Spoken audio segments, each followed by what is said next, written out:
I've Mm, started recording. Okay. So we okay. need. I forgot what I do for the intro because I did the intro like once, and it's been so long since we've done any recordings at all. So that's my intro now.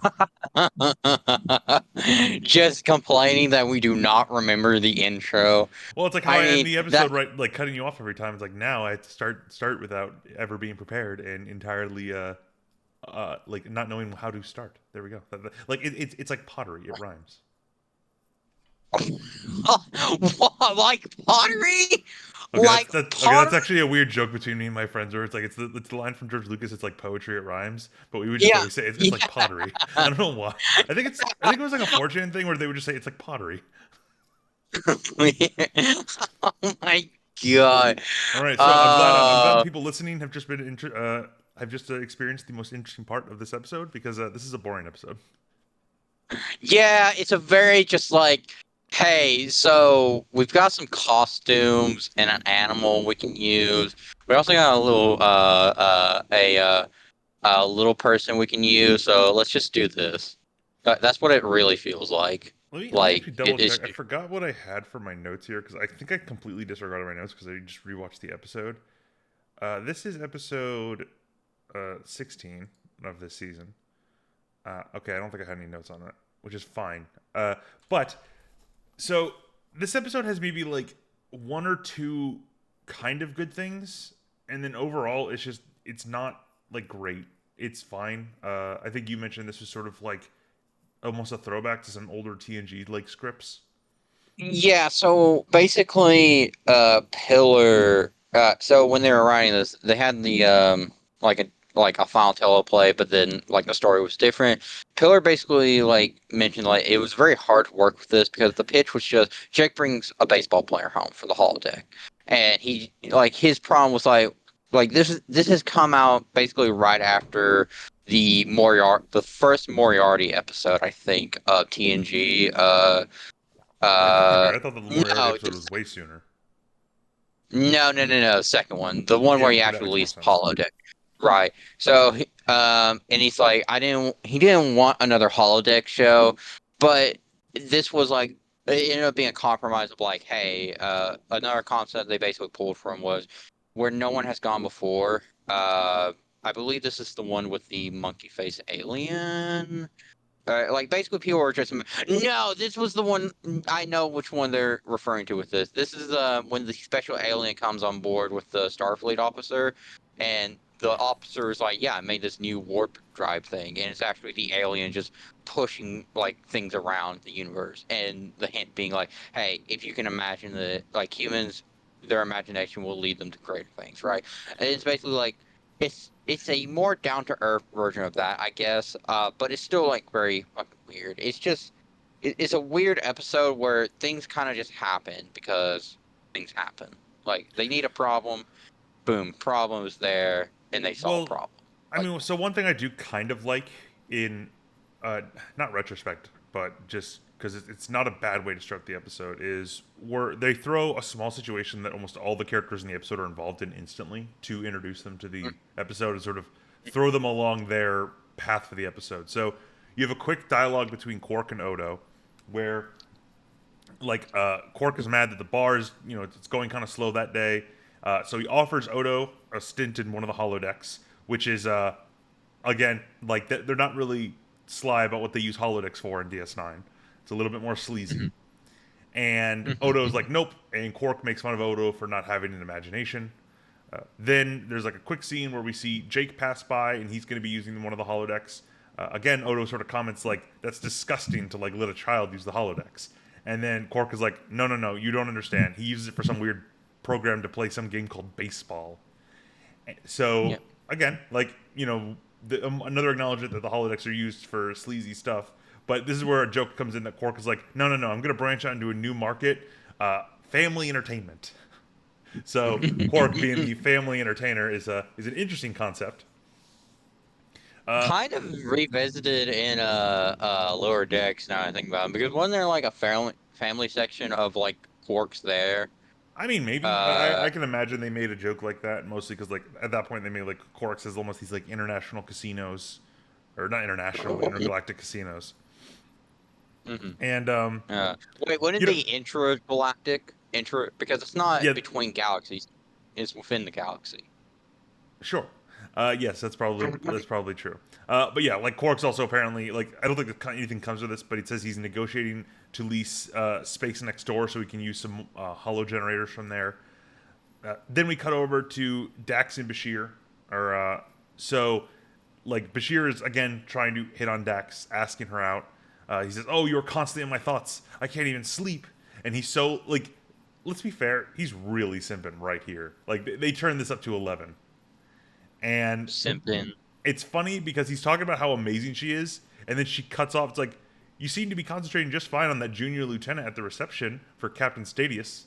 And Bashir's like, oh, well, Ugh. she's a poor substitute for you. And Dax is like, what about the Betazoid envoy here last week? And Bashir's like, up there. He's like, stop, you're driving a stake through my heart. He's like, come on. Like, Yeah, yeah.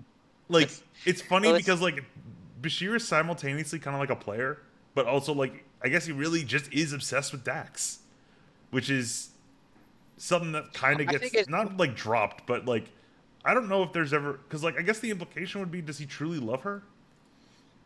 no, so I think it's more of a case of like he's a player and the thing is it's like, oh, he's playing the game that's available and the game that's usually available is Jadzia at the moment. Now it is brought up later on that yes, over time as they got to know each other it evolved just beyond just horny and became more like yeah, genuine affection and care because they bring up spoilers for like season 7, the last fucking season, but it's like yeah, yeah, well actually no, even before that, there's an episode where O'Brien tries to get Bashir to basically beat Quark at Tongo, and it's like, yeah, like Bashir should win because of his ability. But the thing is, like Quark is able to get under his skin using Jadzia and a something that's been happening with her there.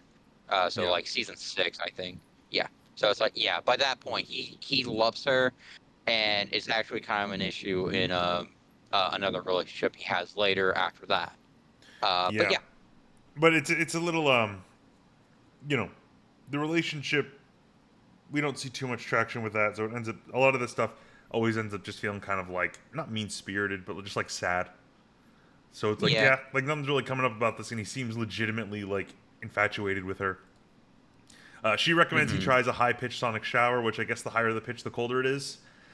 That being the sort of joke. And then she leaves, and he's like, yeah, I've already tried that.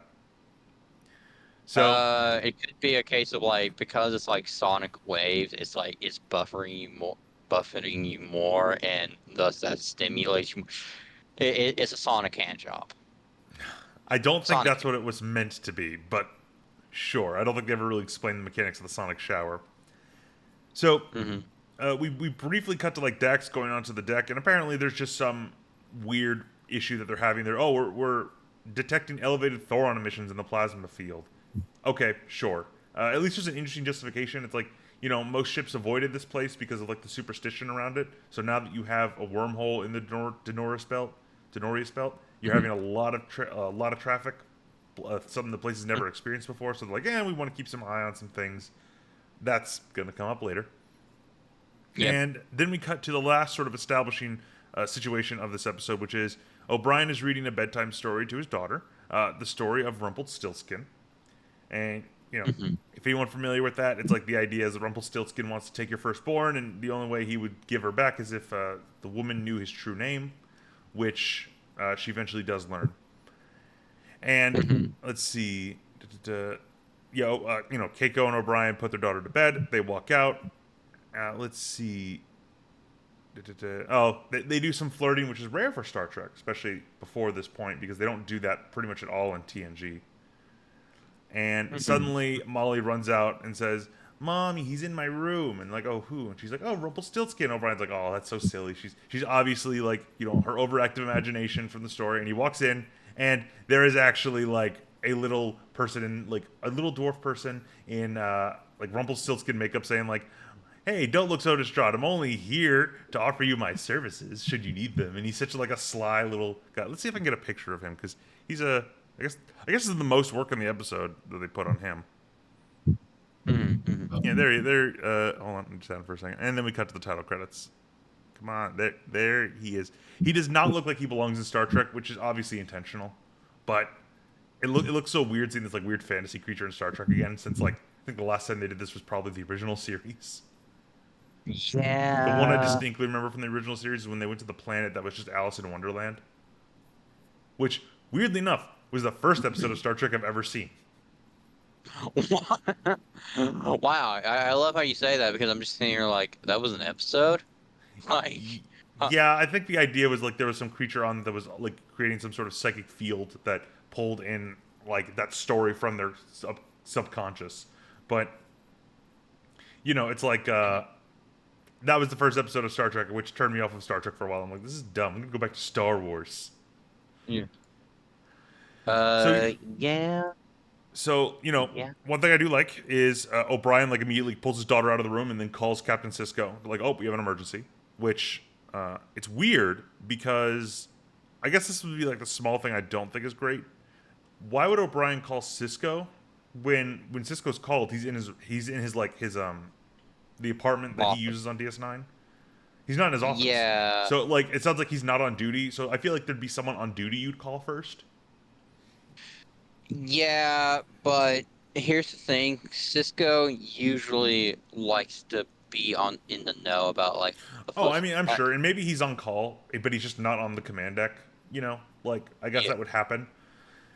But it also is yeah, there to show us the next scene, which is he's just chilling on the deck, and then he walks out and sees his son, and his son is being followed by a baseball player, which I guess was the idea that was initially presented with this episode. Let's see, what's yep. the baseball player's name? Oh, it's like Buck Bokai, Buck Buck Bokai, Bokai. the best baseball player to ever live, apparently, and like we later learned he was also like the last good player. Yeah, because like it basically ended the next year. Like the World Series, just no more. It's gone because they lost popularity. Yeah, and I remember we had a conversation when we first watched this episode, like at this point a few months ago, and I was like, "What are the odds that like the best player would appear right as baseball's about to die?" And I think you said like there'd be a good chance of it because the like the companies that run baseball would basically be spending more and more money to try and keep it alive, so they would get better and better players, but it just wouldn't be enough. Yeah. Basically, by this point, like you are fine, like to jazz it up, use steroids, everything. Like the old Daniel Tosh joke of like him wanting to see just Olympic athletes just roided out, about to explode. Of just like, yeah, it's basically like that. Of just like, there's so much research by that point going to how to make the best player, right? The Yeah, best possible play. Now, there is like, reconsidering it, it's like, oh, yeah, but by this point, the game's probably losing popularity, so they have bootleg. But the thing is, they have all these like centuries of information and studies showing how to do it great, do it well. And it's just like, yeah, like it's just like I feel like it's definitely possible. It's not the most likely, but it's definitely possible, and it's probable. yeah. Um, And one thing that's like, oh, Buck says like, "Hello, Ben," and Jake's just like, "Oh, he followed me from the Hollow Suite." One thing I looked at because I mean it doesn't matter, but I was like, oh, what's the average height of a Major League Baseball player? Uh, which is mhm. apparently 6 foot 1.79 inches or 187 centimeters tall. This guy looks pretty short. And no offense to the actor, he doesn't exactly look like he's in top athlete form. Like Listen. he's not like fat, but he's like he's a little shorter. He's not like ripped, right? It's like I'd expect a top tier baseball player would look more like Barry Bonds or something, where it's like he would look like roided out, like you The sort of mentioned, right? yeah, yeah. It's just like, Because like well, remember, it's like, even before steroids, Barry Bonds was huge. So it's like yeah. Well, listen, in their defense, it's just like, can you? Like, they don't have unlimited budget, and they probably just took whoever they had on the payroll for it. Of just like, this is the guy who can No, I come mean, in and do sure. I it. guess I find it interesting because they do draw a lot of attention to the fact that he is like the best baseball player of all time. I love how Right. you're just discriminating against my kind, saying that we can't be baseball No, players, I we mean you can't be can. good. I'm just saying, like I'd expect the best baseball player of all time to look more like a baseball player. Wow, I wow. know, I know. I'm Uh, being racist apparently towards short people. Not racist, Hydus, Hydus, movie My Hydus. coworker, my coworker jokingly calls it tallest because it sounds funnier. But Yeah, well, yeah. so hold on, what was I about to say? Because I was about to say something in regards to like, no, it's gone. I completely lost it. But yeah, so we have a baseball player following like Jake home from the from the holodeck, and let's see. Then we cut Mm. to, and this is the one part of the episode that I think is like kind of good because it actually has some element of like telling a lot about character. But Mhm. Bashir's sleeping, and suddenly like Jadzia comes in and she's like getting all close and she's trying to kiss him. And one thing I do like is Bashir's like, no, something's clearly wrong with you. Like she literally Yeah. just rejected him, and now it's apparently like, oh, you're all over me. So then they all get the call. It's like, hey, everyone to the all senior officers to the ops immediately. And Bashir's like, yeah, Jadzia, let's go. And he like pulls her along, and she's again like all over him. Another thing, like I think this is the second instance where we see someone sleeping in their like uniform. Like Mhm. they don't Yeah, like it's very weird they don't go to bed and like change because into their sleepwear. They're like, no, I'm just gonna sleep in my uniform. uh, I guess he could be taking a only nap. I mean, but the fact they were putting like O'Brien was putting his daughter to bed implies it's close to quote unquote nighttime for the station. So there'd be an element of like, why are you going to sleep in your full uniform, Bashir? Maybe they're just really comfortable uniforms. I mean, have you seen the velour uniforms of TNG? God, Those God. aren't velour. Uh, Those are like spandex uh, initially. Velour is no, from Futurama, which admittedly those are no. probably. Well, wait, hold on. What was velour again? Velour is like the like almost like a bath towel, like right, isn't it? Hold on. Yeah, I think I just know that Zach Brannigan used them, and I crossed the streams for funny. Hold on. I'm trying to remember. It was like Velour. velour, like fabric. Any of various fabrics with a pile nap surface resembling velvet used in heavy weights for upholstery and current and in lighter weights for clothing. Uh, can be a woven So it or looks it's it looks like it's predominantly used clutch for like sort of like bathrobes. a bath robe. So yeah, I do. That was something funny when you mentioned that because it's like yeah, the entire like dupe officers from Futurama are all wearing like bathrobes. Yeah, I mean they get to be comfy while the grunts they die. Oh, true, true. Uh, They keep sending them at the robot spiders that have a kill counter until they overload the kill counter. Let them get smashed by balls. Just endless balls rolling about and bouncing. Yes, of the three varieties. But so Dax and Bashir get to the ops, and there's like, okay, we have a problem. Like something's going on, and then a second Dax appears. This is the real Dax because this is where it's revealed what's going on. All these people are like constructs of imagination, which means Bashir imagined a Dax that's super horny for him. That's not Yeah, embarrassing at well, all. yeah, yeah, yeah. Fantasy. Well, He and just he obviously that's the thing I like, right? Is like, oh, there's Bashir's been thrown in an interesting character circumstance where he is. First off, it's suddenly embarrassing that his dreams are projected onto the world, but also it's like we kind of get to see what he really wants from, or I wouldn't even say it's what he really wants, but it's like a surface level take of what he really wants from Dax. yeah, the horny side. Like it's like just like the initial like there hasn't been enough time for the development of oh, I care for this person's personality and like unique qualities on a deeper level. It's oh, pretty. I Yeah, want and her to be horny for me there's too. there's some discussion about like Cisco's basically trying to tell these people, it's like, okay, look, you're not real. or you're some sort of constructs of our imagination. And Bucky's like, but I remember it. I remember all the games, all the opening days, the home run that won the 42 World Series, the squeaker that went under Eddie Newsom's glove, uh, the day I broke DiMaggio's consecutive streak. Let's see. And Cisco's like, yeah, I programmed that into the computer. Every statistic. Rumpelstiltskin's like, what foreign tongue are they speaking? O'Brien's like, this one didn't come out of a hollow suite.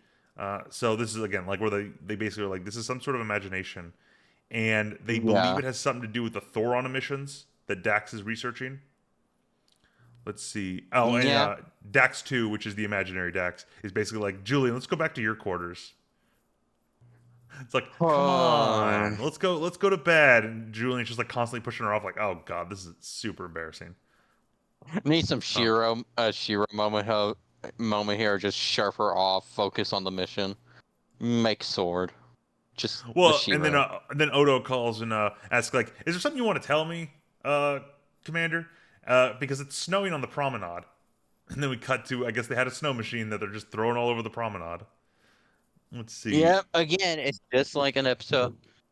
It's just an episode where they do fun things because of Which like you need to make an episode. this is what's kind of funny about that because I don't think they intended that. Odo Odo's first question is, "Are the environmental controls broken?" Kind of Hmm. implies it's not unrealistic that the environmental controls can cause a snowstorm on a ship. Well, it's not like a full snowstorm. It's just like I'm No, not I looking mean, at the I'm episode. looking at the episode. It is a full snowstorm. There's like snow and icicles forming. Okay, well, when we say snowstorm, we mean like, hey, there's like a foot or two of snow on the ground. You're gonna have to like dig your way out a little bit. Well, It's Odo like was if basically it's like, just Odo, hold on, Odo, basically having just asked this, he's like, we're looking at 5 or 6 centimeters down here, and that means like that just started. five, uh, Like, yeah, that's not as much as uh, like a snowstorm in terms of like its weight, but if it just started, it's like, oh no, it's getting up there. yeah, okay, about 2.5 inches. Yeah.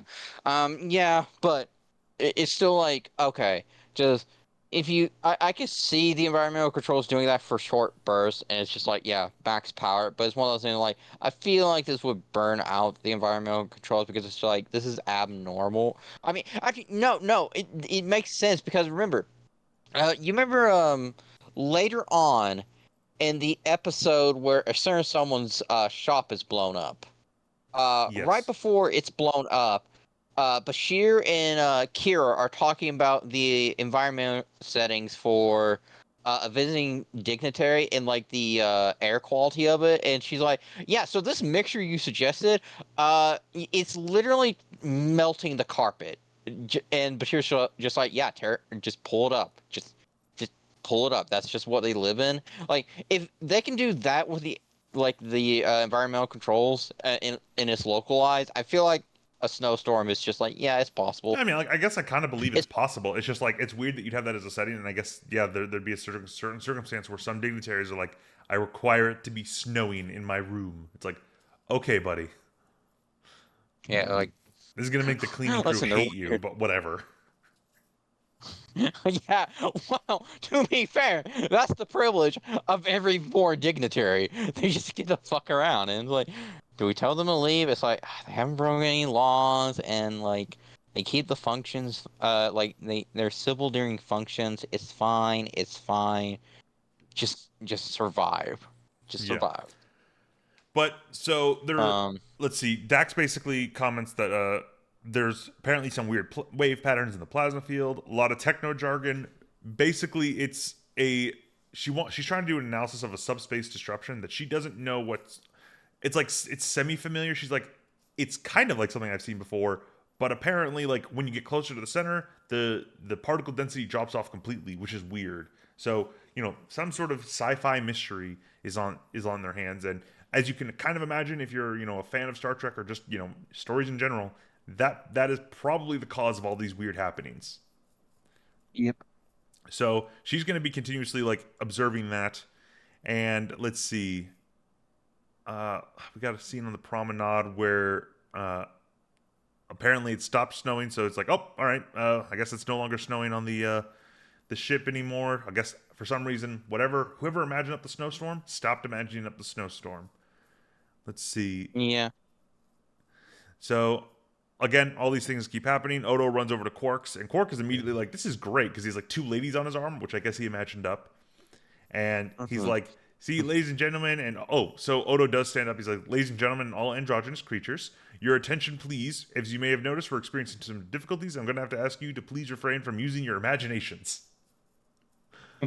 Which is a funny line, but it's also in character for Odo as someone who doesn't really have much of an imagination. Well, And it's actually interesting. He does have imagination, but it's very practical because he's good at solving mysteries and such. But if it's like if he doesn't have a goal in mind of like he's trying to solve something, he doesn't have the it's just like well, he's not we very do see he frivolous. has an imagination, but I guess it's just something that like, and again, this is probably in part because of what he is. There is an element of like, Hmm. I think he's just because of like almost what he is like biologically, but also as a like very pragmatic person, he doesn't spend a lot of time with his imagination. We know he has one because there's a scene later on where we'll get to that scene. He's sort of laughing because he imagines Quark in one of his cells. So a Yeah. second Quark is like in the cell and he's screaming. He's like, you know what? I don't even need to worry about this guy's rights because he's not real. So I'm just gonna leave him in the cell. Oh, fascist Odo at it again. Well, I mean, in that Uh, context, it's like I guess it's harmless. I'm just gonna torture imaginary creatures. Like, does it have feelings? It's like maybe. this It's like it has imaginary you know, feelings. Holowix, is this just a tiny Hitler question again? Oh Is yeah, all just a the tiny? OnlyFans tiny Hitler. It's like, would you torture the tiny Hitler if you could get away with it? It's like, well, what do you mean it's tiny Hitler? It's like it's a perfect copy. It's like, what does that mean? It's not him. It's like it's definitely him. It's like, yeah. In this context, it's like, well, so I mean, there's the reveal of the episode which changes that context a little bit, but not really to a big degree. But Yeah. anyway, so Quark is basically like, let me guess, another clever Federation experiment's gone awry, and now you've turned the whole station into one vast holosuite. And he's like super happy about this. And then Odo makes a comment, I'm surprised by your attitude, Quark. And then you hear someone yell Dabo, it's like, because every one of your customers is winning. And that's where Quark is like, oh no. Oh no. I think he Oh basically no. like runs away to like try and like turn this all off. Like no, lose, like come on, stop winning, and everyone's imagining themselves winning, so they're winning. Yep. It's the worst stage. It's basically the one like ending of Twilight Zone where it's like the guy's always winning in the casino, but it's like, wait, that means it's no fun because it's just like there's no thrill. But it's like here, it's just like no. You as the casino owner, you fucking hate when people win. Oh sure. And here's the thing: I don't remember that episode of Twilight Zone, but I do remember the Futurama parody of it. Yeah. Uh, I mean, to be fair, all you need is the Futurama parody of it. no, Like that's all Twilight you Zone's pretty good. But and then we get to, I guess this is probably my favorite, or the conclusion of like my favorite scene regarding this plot line is you have a scene with Dax and Bashir. They're working on studying whatever the anomaly is. And need. let's see, but after some techno babble, he does comment. Let's see, uh, Jedzia, I find it difficult to say, but I want you to know I would. And then Dax sort of cuts him off. He's like, look, there's no need to apologize. In a way, I feel as if we've invaded your privacy. We all have fantasies and dreams we keep to ourselves, thoughts that should remain private. And Bashir's just glad she understands. So it's like that's kind of a nice scene. And like I don't dislike the direction it goes because it's still pretty natural. Where it's like, well, first Dax makes a comment. It's like it's like of course I would understand. I was a young man once. Uh, Which I think Yeah. she always does that to just make people awkward. Just like, haha, don't you realize, like, the person you're attracted to, I used to be a dude. Um, but Bashir is just like, look, can we just put this all behind us? And she's like, of course. Um, and like he tries to go back to work, but she's like, she really is submissive, isn't she? Is that how you want me to be, Julian? So submissive?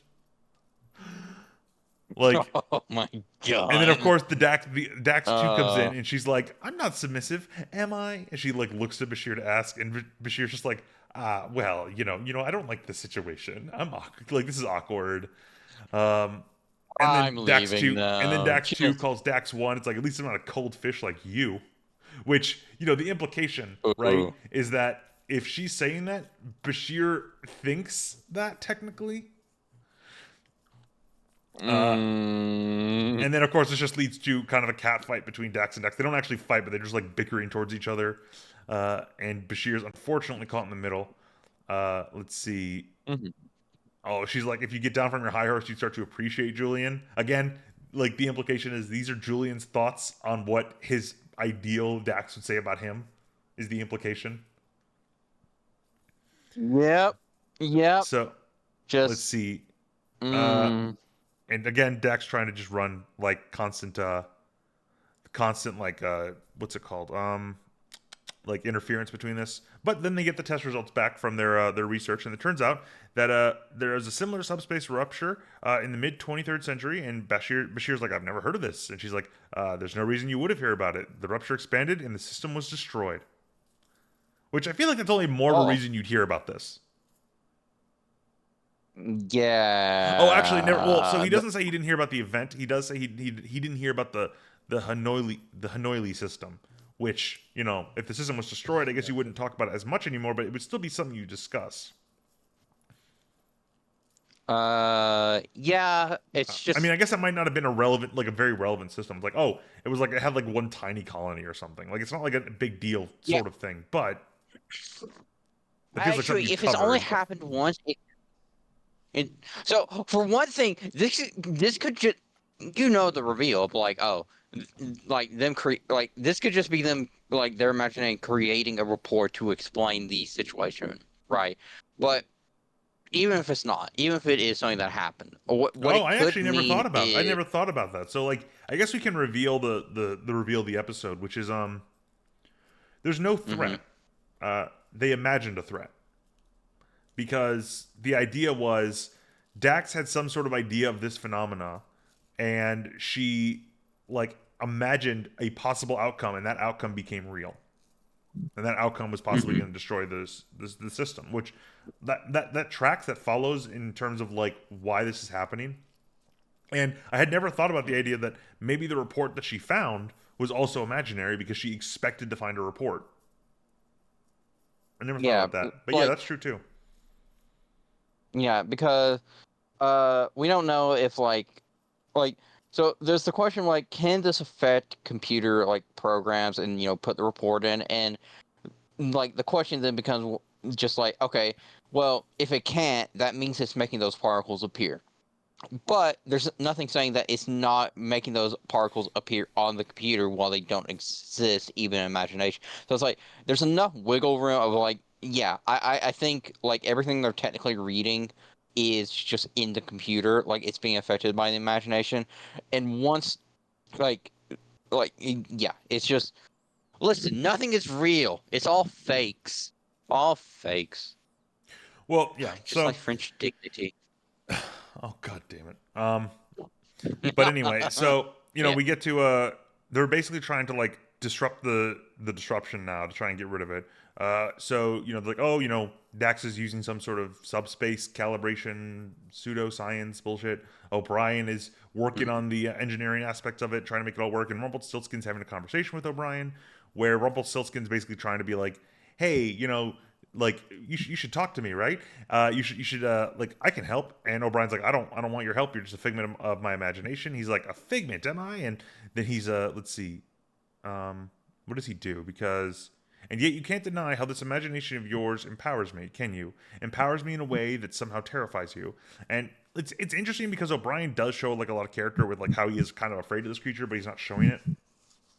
And Yeah, then he cuts because in. it's like he knows Yeah. what he oh sorry. No, I was basically just like uh finishing off the scene. The scene ends with Rumpelstiltskin saying, "She is your firstborn, isn't she?" And then he vanishes, which of course the implication is, he wants to take her. yeah. It's like O'Brien's like basically the Irish equivalent of a country boy and it's one of those things of just uh like like listen. I grew up in the countryside and well, I don't think some of the weird shit I've heard are real. It's like if I saw it that was real, it's like okay, just yeah, it's time to fear these things because it's just like as far as O'Brien is like concerned, it's like this thing is real in this moment and it could harm my daughter. Oh I yeah, and that's cannot that's his click. that's his definitely first thought, and that's why I think the thing immediately goes like, she is your firstborn, isn't she? Like immediately as he's starting to imagine like the threat that this thing possesses, his thoughts go to his daughter, and that's when he threatens his daughter basically. Hmm. Uh, Yeah, let's see. yeah, So unfortunately, their experiment fails, and the disruptor gets larger, which means yep. oh shit, like this is going to destroy the whole system. This is not a good thing, and then we sort of cut to another scene with Cisco and Buck, where they're basically just having a conversation about baseball. Let's see. Da-da-da. Oh, yeah, like Cisco's basically like, we're trying to solve the situation, like, get this thing figured out. And Buck is like, so we can disappear for good. And, there is that implication of like, that is one thing that I guess I would call a questionable issue, which I don't think it's questionable, right? But if the disruption is causing these like entities to exist, this is a way of life that Starfleet is meant to protect, and there's never a discussion of trying to protect the way of life while containing the disruption. Um, so here's the thing. You made me put the entire fucking quiz. We're gonna use a trolley problem. It's a No, trolley I problem. I, Either I they, 100% get that. What I'm saying is, I feel like there should be an acknowledgement of that. The I idea of mean, like, yeah. is there some way we can save this like new way of life while simultaneously like stopping the disruption in a way that's 100% guaranteed? If that's not the case, I can understand why a Starfleet captain would decide to save the Bajoran system over saving right now what is effectively like 5 or 6 individuals at most. Mhm. But it's one of those things where it's like, I feel like that should have almost been a discussion that's sort of then immediately dismissed as sort of acknowledgement that these things are real. But again, the episode basically just continues to write off as like, they're not real. They're just figments of our imagination. It's like, dude, I don't know. These things are pretty real. Like one of them just threatened O'Brien, right? Like if they're just figments of our imagination, why would O'Brien imagine himself being threatened? You know? I don't know, But man. Like, why do schizophrenics have voices that threaten them and like cause them harm? It's like, like, I know, but I like, guess like that's something I would have liked, I guess, and I would expect it, I guess, more from Picard than Cisco because they do have a little bit less focus. They're a little bit more pragmatic in DS9, but there is that implication of like, yeah. so this is a living species, quote unquote, right? Like we don't know if it is yet, and we maybe have to do some tests to figure out if they're real and independent of us. Because if they're not independent of us, they are just like voices in our head that we're all capable of seeing. If they are independent of us, then shouldn't they have some sort of rights and protections of life? Um, but yeah, they have a Listen, this they is have a the same discussion. commander. This is the same commander who lets his second command have terrorist acts as a little treat. Like True, he's gonna true. kill he's gonna kill them. It's just what he does. But they have It's a just what he does.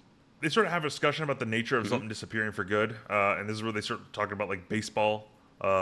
Cisco does actually sort of warm up to Bucky as they're talking about baseball because Cisco loves baseball and he's finally gets to talk to it with someone other than his son, really.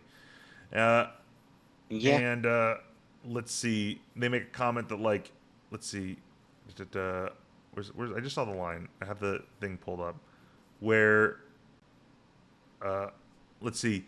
Uh, let's I wish we had more time for this. And Buck is just like, that was baseball's epitaph, wasn't it? Nobody seemed to have time for us anymore. I could have played 5 more years if they hadn't killed the game. You were the best that ever played.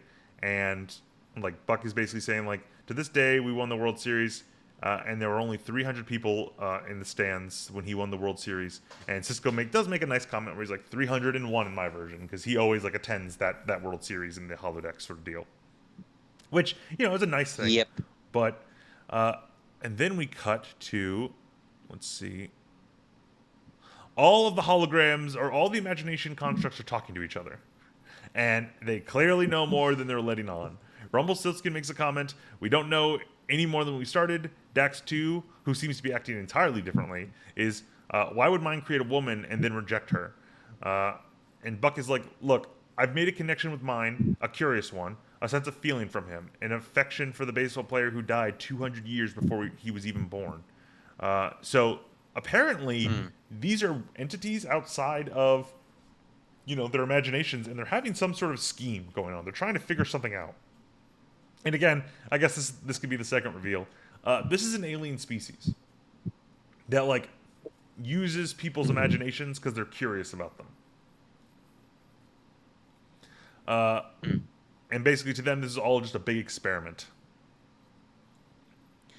So let's see. Yeah, it's Um, this uh, is this what? species is questionable. Like Yeah, there's a like questionable outcome to so. this that I think should be discussed, but you can say what you want to say. Well, I was gonna get into it. Just like yeah, so the reveal like this is all caused by this species that's basically like testing a lower form of life basically because like I think you would agree. It's like, okay, what these aliens are capable of is beyond what humans and, most species who are on the same level as Maybe. humans can do. Well, yeah. Well, anyways, so literally their way to test how the species like would do it is put them in a situation where through really no fault of their own, they could kill themselves. And a whole lot of innocents who aren't even in the know. It's just like, oh. Oh, that's not very benevolent. Like, No, I think we say can what you kind of get want about. we could definitely talk about it more when they discuss it in their part of the episode because I do think there's a few things in their defense, but I do generally agree with you. Like, Yeah. but yeah, so we have the scene where the officers are talking to each other, and I mean, we could summarize the scene as they basically concluded that the way to stop the rupture from expanding failed, and they have one option, which is a Vulcan science mission found a way to detonate a pulse wave torpedo at the coordinates. That was their idea. Apparently, it didn't work. As a result, the rupture expanded and destroyed the system. Of course, this makes Kira annoyed because he's like, "Wait a minute, we can't do that. This is the Bajoran system. Like, that's a definite no go." And O'Brien does comment, "It's like we do have better technology than they had. As a result, we should be able to make it work this time." And again, Kira's like, "Yeah, we should be able to make it work, but that's not a guarantee." And I believe it's Dax who makes the point of like, "Look, that rupture continues to expand. If we don't do something now, we're not going to have a chance later." So it's basically like we either put all our eggs in this one basket or we're not going to have a basket. So I get the mentality. It is a little rushed. It does feel like I guess like it's rushed in universe, right? So they don't really seem to like discuss other topic options, but it does seem like they don't really have the time to do that in general. Yeah. So Kira needs basically before they do any of that, they want to basically evacuate certain parts of the station, and they're going to do sweeps of the pylons. They do have like one scene, I guess, where like Kira goes to check a pylon, and suddenly a huge fire explodes out. But again, it vanishes just as quickly. It is her imagination that's imagining it. Meanwhile, Odo, I believe, is chasing, like, because she's like in contact with Odo. He's chasing like I think it's like an ostrich or emu. I'm trying to find it. It's a emu in terms of animals like that's used, but it's like some alien species. Yeah, Um, some but yeah, alien it's just an emu. emu. Yeah. But Yep. then Odo and Quark talk again, and Quark is still kind of like, yeah, I have these huge hot women on me. I really don't care. Uh, let's see. Da-da-da. Oh, and then like the women who were apparently worshiping him vanished. He wanted to make like a report, like where did they go? And Odo's like, you do realize that we're in a state of emergency, right? Get off the streets. Uh, and then the bird appears, and the girls reappear. So he's like, oh, never mind, my problem's solved. And then he criticizes Odo for not having much of an imagination. Uh, and that's where we get the scene where he like Odo sits at his desk and he turns on the screen and we hear a Quark inside like the prison, like I'm under. Let me out of here! Let me out of here! Get the Nagus on subspace. As if you're important. Wait, have we had the Negus introduced? Did we Yeah, have Zek? yeah, we Yeah. had the Okay. Nagus introduced. It's. Oh yeah. So I guess Zek does owe him one, so he would like bail him out for a price. Yeah, but I think the way he sort of talked about it is almost like get like my ambassador on the phone, right? Like I am not like a member of your government, so you don't have a right to arrest me. Uh, and then like Yeah. Odo turns off the monitor and he goes, "No imagination indeed." Haha. Like yeah, like I God, do have I wish imagination, that but was it's only to true. torture Quark. I wish what usage is for Quark was true. It's like me now living in a foreign country. It's like no. If I get arrested, you probably will not hear me for 28 days. No, you're Oh gone. boy. Oh yeah, But and here's the thing: they can basically re-arrest you and restart the 28 days. It's so oh god. fucking rough. Just yeah, yeah. Well, By the way, everyone, I'm in Nihonjin land now. So yeah. yeah. Uh, but yeah. He's living in Japan, which in part is why it's taken us so long to get recording again. That and my general laziness and stuff in my life that's going on. So hopefully we'll be able to start again. Although admittedly we are now in two very drastic time zones. Me on the east coast of It's just not America, you in Japan. 13 hours, baby. Yeah. 13. Let's see. Hold on. Oh my god, I'm so like tired. I forget like what day it is for me. It is Sunday right now. So Yeah. how's actually no, you're still in Sunday. Sun yeah, Sunday afternoon. Yes, Yeah, shows you 13 how late hours. I'm But actually up. So, but yep. Uh, let's see. yeah, it's fine. Very human though. We get another scene. This is like, Humidity. which is weird because like you brought up the concept that this episode started with the premise Jake brings home a baseball player, but Jake's not really a prevalent in this episode. Yeah. I mean, I'll be 100% It's honest. just Like, I don't think the actor who does, grow up and become better, and by better I mean just like a better actor. Like, but he's not a great actor even towards the end. So it could be that they mhm. didn't use him a lot because they kind of realized his ability to act is not phenomenal. You know, Um, it might also just be a case of like, um, oh, what was I gonna say? Basically the whole issue that it's just like it, it's sort of like the Wesley issue, but Wesley at least has the draw of oh he's gonna go on Starfleet eventually, and like eventually he goes in the academy, and it's like okay, do we have an academy story? No, okay, we're not doing Wesley probably, right? well, we do Um, eventually have an Academy but story, but yeah. well, yeah, the thing it's the same issue with Jake of just like oh like unless the plot involves the father son dynamic or the Jake Nog dynamic, Jake doesn't really come up much, and it's like oh so normally like for Wesley it could be assumed like oh he's in school on the station somewhere. I mean on the ship, like he might just be doing stuff. Like they gave him tasks to do throughout the show that he could do as part of the cast, right? But Jake doesn't have that because he's not even like the cadet. Like he's just the son of the station commander who, if the plot needs the child's perspective, it's like, yep, pull him in. It's like Wesley both filled the oh, we need the mother son dynamic or the father son dynamic between Picard and Wesley because let's be fair, Picard is basically his dad. At that point, like a father figure. Um, and, but he also has like working with Geordi, working with Data, yada yada yada.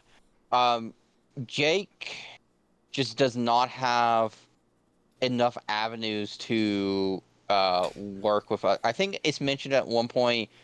O'Brien was giving him like engineering lessons, but that goes fucking nowhere. In Well, the I mean, like, and story. you can like, I just again, they take him on a weird direction, and I just feel like they never really utilize him to the best extent. Like, if I had to say one character is the most underutilized character in DS9, it is Jake, which is disappointing because I do like a lot of the Jake Sisko episodes. But I guess it's Mm-hmm. like that. Obviously, like you can write a story where it's like, yeah, his kid is not super involved in his life because his kid doesn't want to go into Starfleet, right? So it's just like there's that level of yeah, that makes sense, I suppose. But it's a little odd, and it's again, I just found it weird that the premise of the episode seemed to focus around Jake, whereas Jake's not really super relevant in the episode because we get a scene where he's having a conversation with Buck, and Buck is like, "Hey, like let's go play some baseball." Jake's like, "I can't. I got some homework I got to Yeah. do." And then it's funny because the episode does end with like, or not the episode, the scene ends with Buck saying like, clearly you still want to go play even though you have all this work to do, and a temporary imaginary Cisco pops into existence, says like, let's see, what does he say? It's like, oh, Jake makes a comment. It's like, hold on, let me just read the scene because it's like You're wondering if you can get away with not doing your homework, Buck says. And then the imaginary Cisco pops in and says, "Were you?" And Jake's like, "Oh, come on. I misunderstood the instructions. The computer accidentally erased the instructions page." And Cisco's like, "Do you expect me to believe that?" And Jake's like, "Nah." And then Cisco vanishes and Jake goes to like do his homework. So it's not really a useful scene. And we have a lot of those Yeah. this episode. But it's just like I guess that's just what Jake is doing. Yeah, it's just like there's so many people just running here, and you can't bring them all together because it's like they're all imagining different things separately. It's just like, and the thing is like, oh, the problem that's being confronted is something that the science team and the command staff had to deal with. And it's like, yeah, Jake has no real insight to give here. Um, like later on, he like once he's doing the journalism thing, spoilers everyone. It's like, okay, we can have episodes where he's being a journalist and such, like, Yeah. or he's trying to be Well, a I writer. guess I find It's it like, weird here because like they give Buck like the interpersonal relationship with Cisco. When again the premise was with Jake. So it's like I think it would almost make more sense if he would try and like bond with Jake, someone who is not an officer, he'd probably be more willing to interact with these people. Whereas the officers are probably like, I'm busy, I don't have time to talk to you. You know? yeah, So but the uh, you could have done more where Jake is s- used as the POV character with where it's like the officers are trying to solve the problem, but this one weird psychic alien is interacting with Jake to learn about humans because that's what they're ultimately trying to do is learn about humans. So you could have had yeah, but the more thing is scenes with like, that. mhm. So the story issue that comes up there is like, yeah, but they want to see both the best. They're like, assuming we came to a species and we decide to observe them, just to see, and we try not to interfere as we do it. It's like, okay, let's observe their best and their worst. That's how like, and then get a stock like a fair average person, right? As best you can. So you got the best of the species and the worst of the species, and then the average. So the offers like really you have that on the station now. Think about it because you've got the best, the Starfleet officers, the Bajoran militia members, the Odo as the security chief. You've got Jake as the average, and then you've got Quark as the like kind of like, oh, the bad element. See how he acts. But Yeah, I mean, technically, you have Odo and Kira as well because the truth comes out of like w- you know uh the issues with them as people, like in their backstories of like what they deal with, and it's like, yeah. But the thing is like, oh, unfortunately, like Star Trek is not about, oh, just the average person in the universe, which is no, what I mean like Jake is. most It's most about, stories tend to follow exceptional individuals. True. I'm just like I guess I just find it more interesting that it would almost make more sense. Like this is an opportunity to like use Jake more, even though he's not, mhm. the most exceptional person. Because like again, like you're saying, he's kind of the average. Wouldn't these aliens who are trying to understand humanity go for the average person and be like, "What are you like? Tell us about you." You know. Mm. So they would try and understand Jake, and again, Jake would be more willing to interact with them because he's not busy trying to solve the problem that has been imagined up. But again, Mhm. like I don't think this is a Well, phenomenal episode. It's fine. yeah. Like Well, that's just one of the ways I it seems they dropped the ball. yeah, I would argue it's like, so them being like less benevolent we are. It seems like they're trying to stress test the species that are involved Oh and yeah, I see mean how they sure. react. Yeah, it's basically like a morality play of just like, how do the best react in this situation that could because their decisions go terribly wrong. Yeah. How do they handle it, the stress? And it's like, yeah, that's what they're saying here. But I agree. I think it would be more interesting if we got like, again, like just stuff with Jake. Give his actor Sirach, I think that's his last name. Give him more opportunities to basically stand out as a character rather than just Cisco's son. Like, have him show what is special about him. Like, Yeah, and I mean, like, why is he a again, you character have a in the story? child. You have a child. It's about imagination. You have something there, right? Where it's like, yeah, kids have the most imagination, so you could do something like that. But so we get back to the ops room, and everyone's like, okay, we're gonna try and solve the problem now by shooting that like torpedo, and it just gets worse. The entirety of the like ripped like triples in size, and at this point, like the entire station's shaking. We cut to Quark where like Mhm. all the glassware is flying everywhere. Odo is trying desperately to reach Ops. We have Dex to like sort of hug Bashir in like fear because at this point they're like, oh crap, this is actually really bad. Like we're all gonna die. And let's Mhm. see. This is where we get again something else I do kind of like the situation where Rumpelstiltskin, like again, a lot of technobabble happens. Like, oh, we can't fix it. It's over now. Like the system is going to be destroyed. And Rumpelstiltskin appears. And he's like, uh, "Run out of ideas, friend? I have a suggestion if I can help." And O'Brien's like, "Really? You can help?" And that's where he's like, "Look, you created me with powers beyond those of mortal man. I would be more than happy to use them to assist you for a price." Uh, and Mhm. then and then he teleports Keiko and Molly in. And Rumpelstiltskin Mhm. says, "I've always wanted a daughter." Which is funny because like Keiko's just like Miles, like she's like super confused because she has no context for any of this. Um, Yeah. Well, she has like the beginning of like, yeah, Rumpelstiltskin appeared in my daughter's bedroom, but now it's just like, just in. Oh God. oh, Um. I think Dax too also ends Yeah. up getting injured from one of the like things exploding, and she's basically like I guess we know she's basically faking it, but she's pretending to almost die, and Bashir's trying to comfort her, which is nice because like I think this says something about Bashir and how he views life. Like she's Mm. imaginary, but as a doctor, he does try and like prevent harm to all individuals. Like that's his goal. So he's actually trying to like console her. Like, don't worry, you're Mhm. gonna be Mhm. okay. Like it is. I guess that's nice. Like I think Bashir might be the standout character of this episode in the sense of, even if it's an imaginary construct, it's real enough that it can feel pain. So me as a doctor, I need to address that. I do like that. Yeah. So, Yeah. And now, Rumble. now we have to give him the trolley problem of if the real Jadzia and the imagined Jadzia are both dying, which do you save, Bashir? What do you do? Um, hmm. I choose to save the fake Jedzia. Well, But no, he would just imagine a solution that saves both of them, so that imagine or Jadzia he would will live no imagine matter both of what. them die. Oh my God! You just imagine someone's dead and they drop dead. It's like my Yeah, powers that's are something that unlimited. legitimately could have happened. Like a darker version of unironically, it's a terrible movie, but that's almost like the premise of like Wonder Woman 1984, where it's like everyone gets their Mhm. like these magical wishes, and it's like yeah, you do realize that would result in a lot of bad things too, right?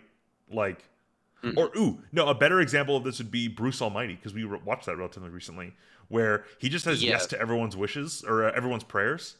So people who like pray to win the lottery, everyone wins the lottery. So all the people who win the lottery win like 12 bucks.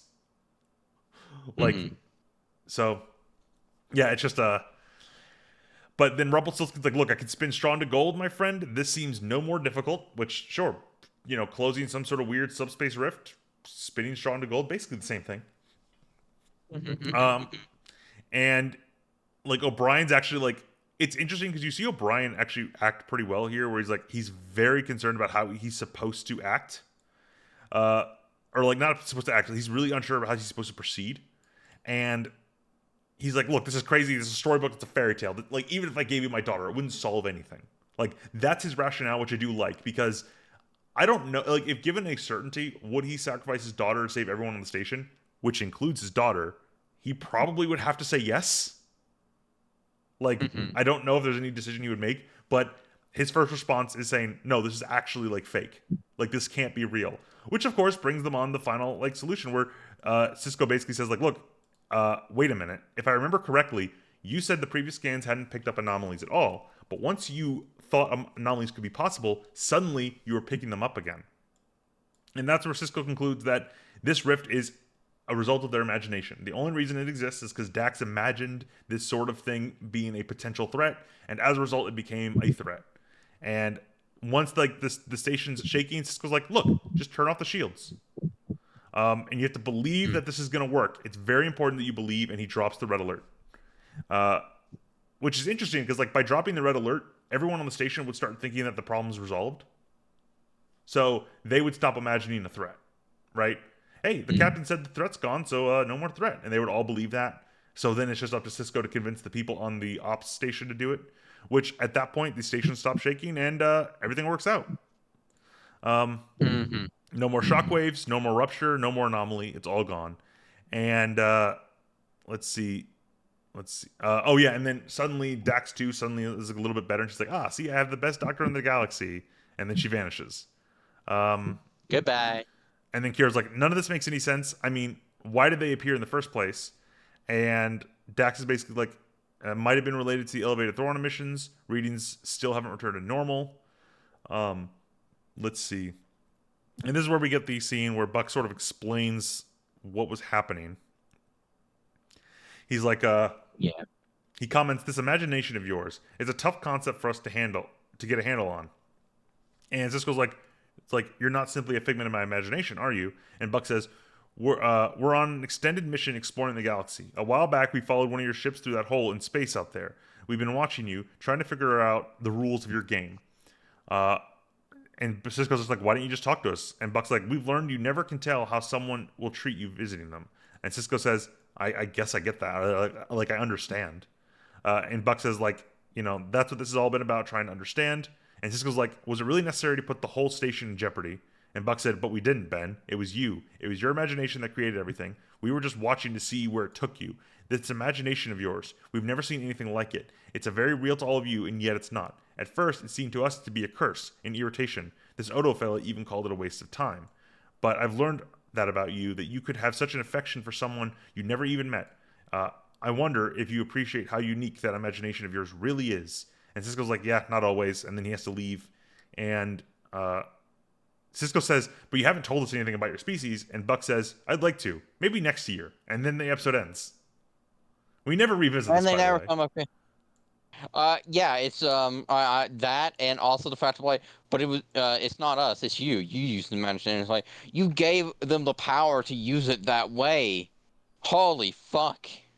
Like without telling them what was going on, you gave them this power, and it nearly killed them all. It's like, but it's not our fault. It's like, no, it's your fault. Well, It's your it's also fucking fault. it's also worse because it's like, it's like the don't think about the elephant paradox, right? If I tell you not to think about an Hmm. elephant, you're thinking about an elephant, right? So theoretically, like, they should not have been able to break their imagination cycle about thinking about this thing destroying the station. Like, I don't know if you Hmm. could do that. I don't know if you could tell the entire T of Ops to be like, just think that everything will be all right, and it will be.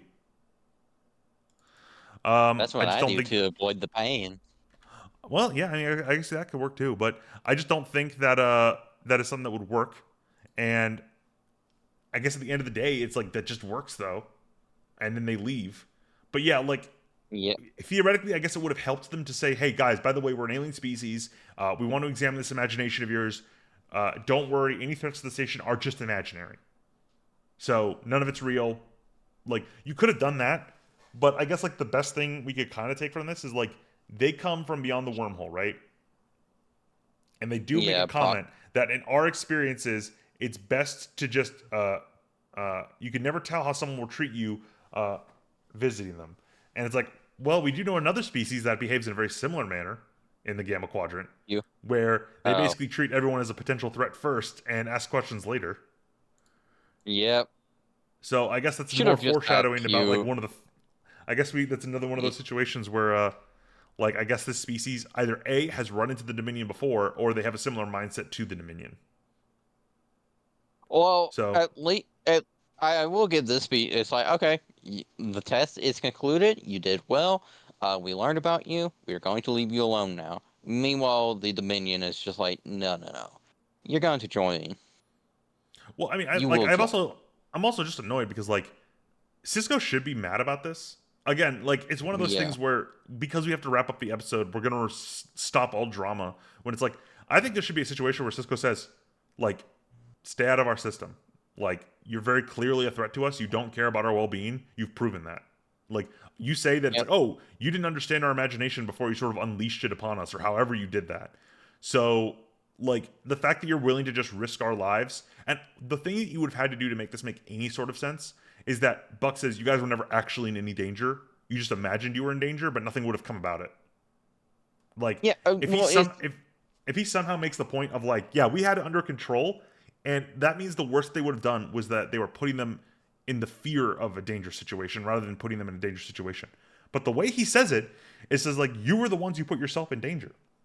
He doesn't deny yeah. that there was danger. And he does like he doesn't apologize for anything really. He just like and he doesn't like try to explain it as you just suggested he should have. He just like no, you caused the danger. It's like fuck you. Like this is the shit that just like like hollow. If we go in space and we meet another species like us in some way, it's like okay, I want to try to be friendly with them, try to live together in a galaxy. It's a big galaxy, but shit like this, if we met like a species that was greater than us and they acted like this, I'd fully just be like, yeah, so everything into the defense budget to advance far enough that we can kill them if they show up. Because it's just like shit like that is just a threat not only to us but to everyone, but it's such a fundamental threat of just like, yeah, it's just like I'm not going to live in fear of this thing. Like it needs to die. It needs to fucking die. It needs to be Yeah. gone. It needs Well, like I don't think we should go that extreme, but I agree. It's like the best we can kind of say is that maybe this species is just it's so vastly different from humans that they can't really comprehend us, similar to the wormhole aliens, right? The wormhole I aliens guess. don't understand the idea of like linear time. So if the wormhole aliens killed someone, right, and you Mhm. explain, well, you just killed that person, that's wrong, and they'd be like, what do you mean? Like we don't understand that. We don't have a concept of death. We don't have a concept of ceasing to exist. So Mhm. for you to say that we killed someone, we have no concept of what that means. So that would be the Mhm. best you could kind of say in defense of these aliens is that they lack imagination, right? So apparently they lack imagination, which I don't know if a species that could have we could have a conversation with could lack imagination, right? Like theoretically, you must be able to comprehend abstract concepts. At which point you should have an imagination, right? Yeah, it's But very let's say that something about our imagination is different, whatever. Like to them, it's at least like, okay, this is so vastly different that maybe they are in a position where they cannot possibly comprehend their own deaths. If they don't have imagination, how do you have any concept of death? Because you can't experience it. So you'd have to, if you can't imagine what it is, you'd have no concept of it, right? Mhm. Yeah, it's just like I So they must not it like almost that's the best feels like explanation. That's the best explanation, but they don't do the whole prophet or wormhole alien prophet thing where you actually have Cisco trying to explain the concept to him to a point where he can kind of understand it. yeah, it's almost like oh there was a book where basically they had sent out like humans had sent out this like starship to explore, and it's like they found this weird like basically plant-wide organism that we thought it was like living in the same way we do. And it's like, no, no, no. It doesn't have a brain as we do. Instead, its muscle, like the nervous system is simply reacting to, stimuli in like it's adapting like to do that. But there's no actual conscious thought to it. Anything it says to you is just it reacting like a China box, where it's like, yeah, the input is put in and the output comes out, but there's no understanding of the input output in the box. It's almost like that, I guess. Well, yeah, because there I would clearly be alien species in an infinite universe in a massive galaxy that would be so vastly different that we couldn't even have a regular conversation with them. And they sometimes explore that in Star Trek, right? Darmok has this where this species language is so vastly different that translators don't really work for it. There's not really a easy way to understand it, but we do have and some. now like 40 years later, we're like, oh, it's just memes. Well, It's yeah, it just is just like, memes. well, it's like in that case, it's like, oh, we would have been communicating that way technically for a while, but it's just an element of like it's so different that we have to almost abstract a different way to understand them, which is they Yeah. communicate via memes, right? Like the same way we try and understand like a fungus, right? How does a fungus communicate with itself? It's like, well, it sends like a small electrical impulses along its roots to other fungi to respond to threats, and it's like, is this in any way equivalent to us? Like, not really, but we can Hmm. understand enough to know that it's not the same. Yeah. So like that would be what you'd have to do here. You'd have this alien species that's so vastly different that you'd have to have some sort of conversation between them, if we can even have a conversation between them, to show Hmm. how they differ, but they don't do that. It seems as if this species, which again is represented by, Buck the baseball player, is fully capable of not like fully capable, but they're in no way like have trouble communicating with us. They can understand what we understand to an extent, and like it doesn't really seem to have that like complication that Cisco had with the wormhole aliens. So it's like, to me, that almost like impresses the idea that they're not really that different. Yeah, Unfortunately, but unfortunately, the series really just does not commit to that option, which is disappointing like because you know, it's fundamentally like if it was just a case of ethical or like moral differences and them trying to understand our ethics, it's like okay, that's fine because we even have that on Earth of like yeah, different cultures are going to have different ethical values and such based on what like sort of principles they uh put above of all else, right? yeah, um yeah, and it's like okay, that would make sense, but they go with imaginations, and that's something so fundamental to conscious life. It's and it's like they don't they act like have not understanding it, not having it. It's fine, you can still be conscious, but it's like no, like fundamentally you would be so alien compared to like you it's like I would want to see like a human, a Klingon, a Romulan, a Cardassian, like basically a representative from every major star, like uh, interstellar society, just try to interact with them because all of them, despite their differences, would get along better and understand each other better than they would this species in actuality. Because it's so fundamentally different. Just like yeah, like this species should just be a fungus or like just a muscle system seeking to consume fuel and like does not have like conscious thought as we understand it. But that's not what they do at all. They just say well, yeah, no. and we It's have just plenty of like they don't. examples of that from Star Trek. I mean, even like TNG had like a, it's not a good episode, but the Nagilum episode where they encounter that weird space distortion creature that it can't even communicate with them at first. It's basically just testing them like a rat in a maze. Like, hey, I put Oh, the stimuli monkey. here. And, no, it's not the monkey. It's like the big weird space face. Yeah, the monkey face. I call that like the sea monkey face. Okay, well, either It's way, um, like, you know, the thing is, it doesn't start communicating with them immediately, but it seems to almost adapt and learn how to communicate with us as a way of yeah, actually like having a conversation. But like here, like again, the issue here is what they've said is that no, we were actually in danger. Two, we still mhm. really don't understand what this imagination thing is that you have. That creates some complications because either A, you are similar enough to us to have a conversation with us that you should understand the threat you put us in, and honestly, Cisco should be mad about that. Or B, Oh you're yeah, so vastly, or B, you're so vastly different that it's almost understandable that that's going to happen in space, right? Two vastly different species interact with each other, and we can't communicate, and we don't understand the universe in the same way, so we butt heads. That's natural, and I'm sure many Starfleet captains have to like understand that that's going to happen. If that's the case, then we should almost not be able to have a conversation with you because you're not capable of understanding abstractions like we are. Therefore, you're not really capable of having conversations like we are. But unfortunately, this like, I mean, we can just conclude here that it's just they are not capable. They don't commit to this idea. They just do a lot of half-assed ideas, and then they kind of just wrap it up. And then they're like, oh, maybe we'll have a conversation next year. And it's like, we're not going to talk to you guys again. Like that would have been the really funny element. Is like there's a behind the scenes thing where Cisco's just like, all right, and guys, we're not talking to them again. Like if they ever come back through the wormhole, we contact Starfleet immediately and get rid of them.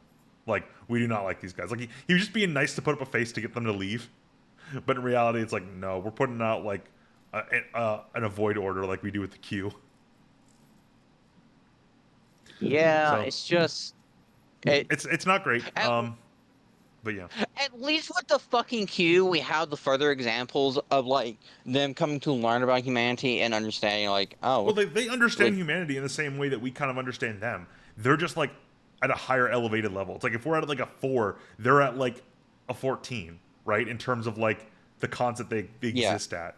Whereas like yeah. this species is trying to present itself as if no, we're not even on the same scale because we don't have imagination like you do. It's like, "Oh, but like you again, this is it it sounds like they want to like do It part like they want to in part do like humanity interacting with Q, a different and higher level like form of being that wants to test us, or Cisco interacting with the wormhole aliens, a species that doesn't really understand how we exist, and as a result, we butt heads with them.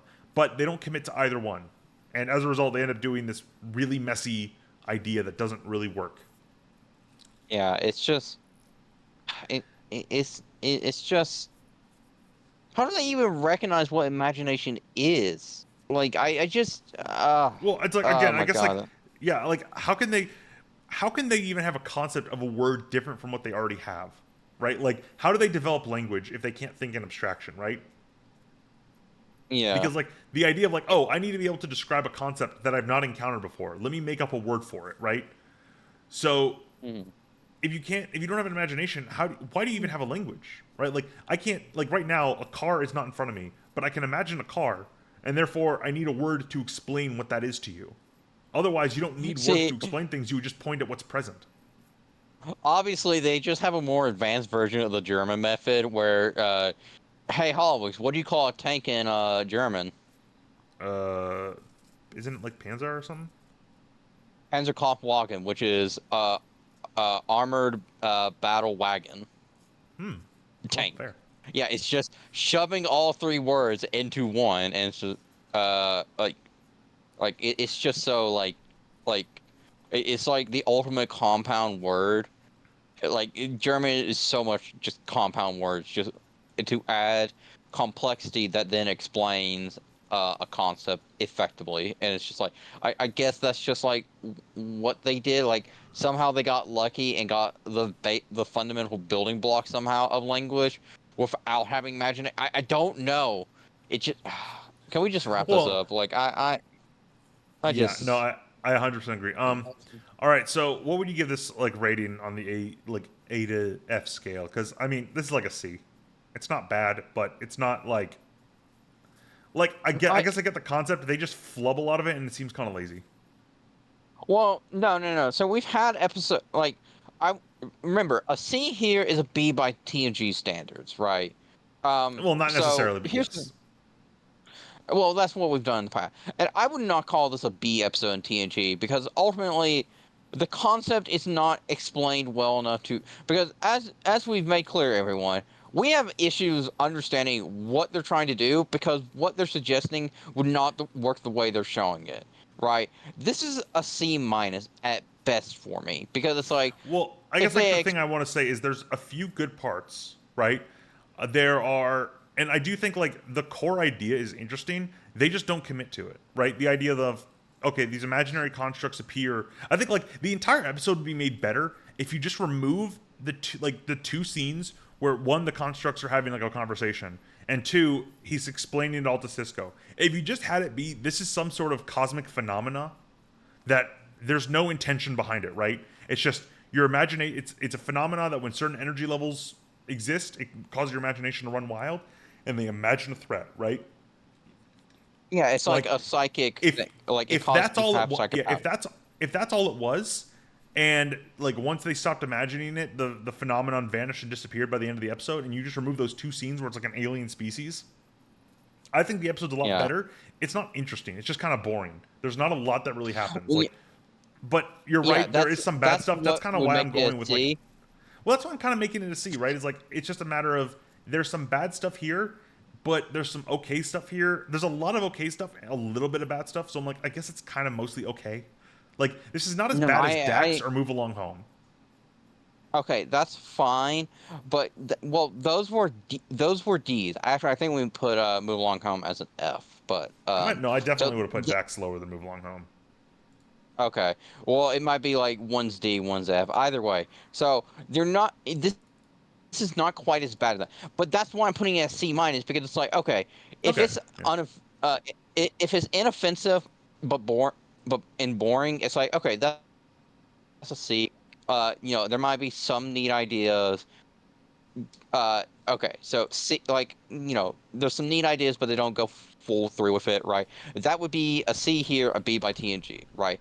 But the thing is, this interesting idea they put in to the story then makes like because they don't go all the way through with it, it fundamentally makes it worse because as we're pointing out, there are fundamental issues with what they show of just like, yeah, Yeah. that's not how this would work. It's like this opens up a whole can of worms that fundamentally means that this episode cannot work the way it does, like in terms of like actual science. Because, Hawks, you're a lawyer, man. Poli sci philosophy. Me, I'm a history poli sci person.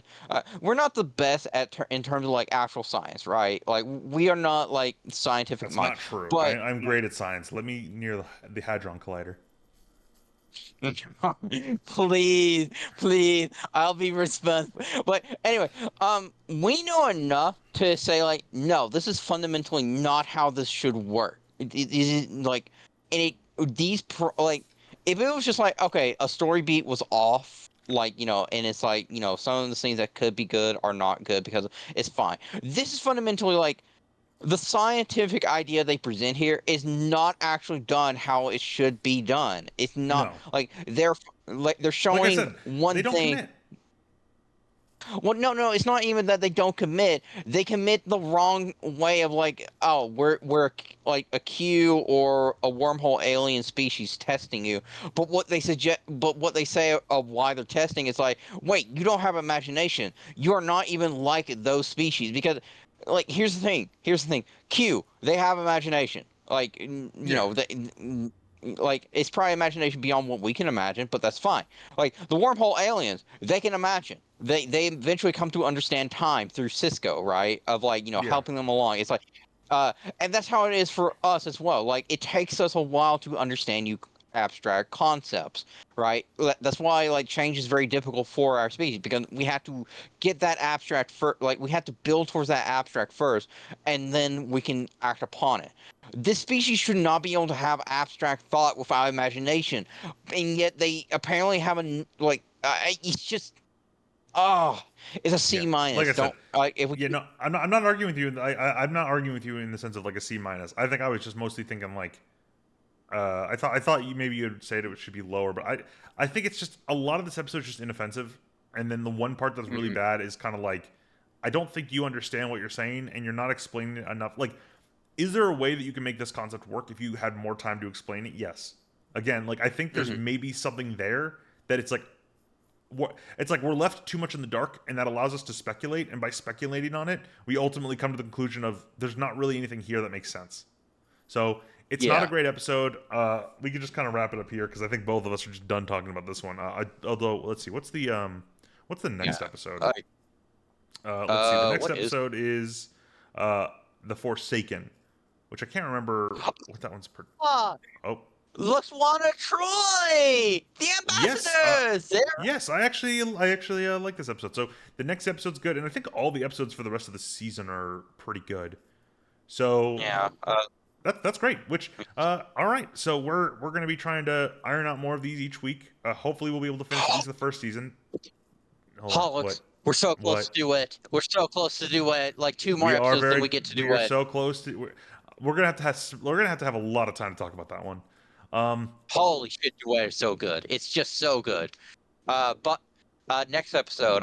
Hey, if you didn't like Troy's mom in TNG, don't worry. DS9, I argue does her so much better. Just oh, like she's actually without. like a phenomenal character in this. Like, yeah, so pretty good. And all right, so I'm not gonna cut you off this time, Pike. I swear to God. I swear to God, I'm not gonna cut you off this time. Yeah, but I want Hotomoto. So like, go ahead and cut me off. Like, the All sooner right. you do, the See you sooner I later, get to go everybody. get food. Hopefully we're gonna be recording more. Bye bye. Say bye, Pike. Bye.